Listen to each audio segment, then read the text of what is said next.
Imagine a woman named Shannon going missing, and as the police is searching for her, they actually make a shocking discovery. They find 10 bodies of missing victims, but none of them was Shannon. Today, we will be unraveling the case of Rex H. Y'all know I'm going to mess up a name. He was known as the man that got away from the biggest case the county has ever had. He was right in the media doing interviews. Rex Heuermann. I'm an architect. I'm an architectural consultant. I'm a troubleshooter. Born and raised on Long Island. Okay. Been working in Manhattan since 1987. I do troubleshooting, architectural troubleshooting. And no one knew he was the main character of this case that left detectives to so many dead ends. But after 10 years of investigation, they finally found him, and we are actually in the middle of his trial at the time of this recording, which you probably heard a buzz around about the Giglo murders. Well, in this video, I will be catching you up from beginning to present. Welcome to another episode of Jazzyxcrime.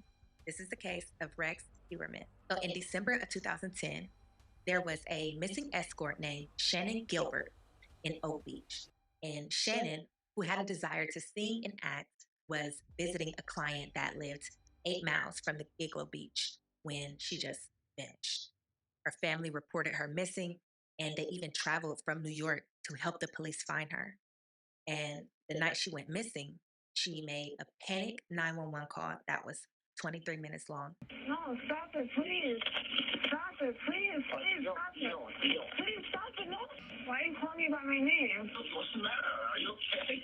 What are you going to do? What are you going to do to me? Let's go back to Manhattan. Please, can you shut the door? No, where'd you go? Please, something's going to happen to me. I'm just going outside. You're okay, right? As she was running outside, begging neighbors for help. 43 the Bayou. Some woman is knocking at my door. She says she's in danger.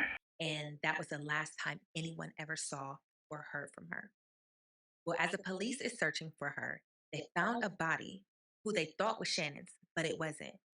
And then they found another body, and then another body, and then another body. They even found body parts and remains like a bag of bones and a female skull. And all the bodies were about 500 feet away from each other in the Giglo Beach area of the Ocean Parkway. Now, none of these bodies were Shannon's. So who were they? The 4 bodies were missing girls Maureen Bars, Melissa Barthelemy, Megan Waterman, and Amber Costello. They had all disappeared in between the years of 2007 and 2010. And then the remains belonged to Jessica Taylor and Valerie Mack. They were all petite bodies with brown hair. So investigators learned quickly they must have had the same killer, and they're dealing with a serial killer. So 10 victims altogether who all had profiles on the internet. And there was also the body of a toddler girl and a woman who is believed to be the toddler girl's mother, and an Asian man, but has not been identified at the time of this recording. And their bodies were wrapped in burlap, which is it's a type of material cloth. And it was probably used to help the bodies decay faster, or to camouflage because it's a brown color. So the police reached out to the families of the missing victims, hoping that it would bring closure to them. But unfortunately, there's no justice because they don't know who did this. So Maureen, who was the first victim that went missing, she last talked to her sister, Missy, and told her she had went to Manhattan for a modeling shoot. She was at Penn Station about to get on the sub, and she was a mama too, going through a custody battle, and was on the hunt for jobs until she got a break in 2007, getting hired as a telemarketing company. And when she went missing, her sister looked in Maureen's email, and she actually saw that she was constantly looking for money, even though she had a consistent job. And she also found out that her sister was still selling herself for money.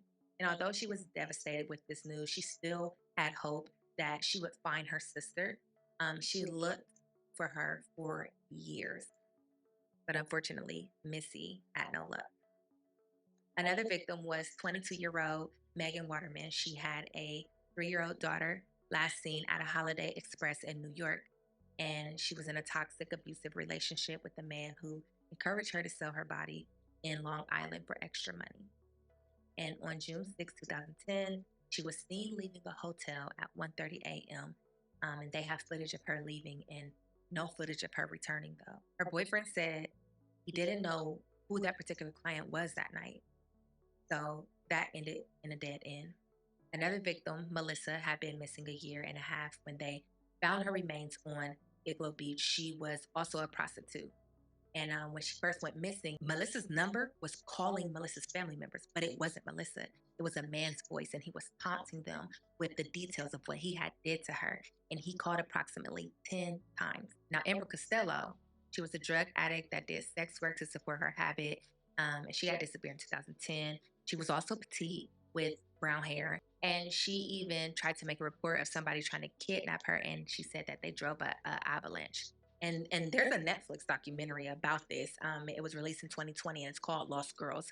And of course, they're bringing light to the story. However, there's no killer. So fast forward, still no Shannon.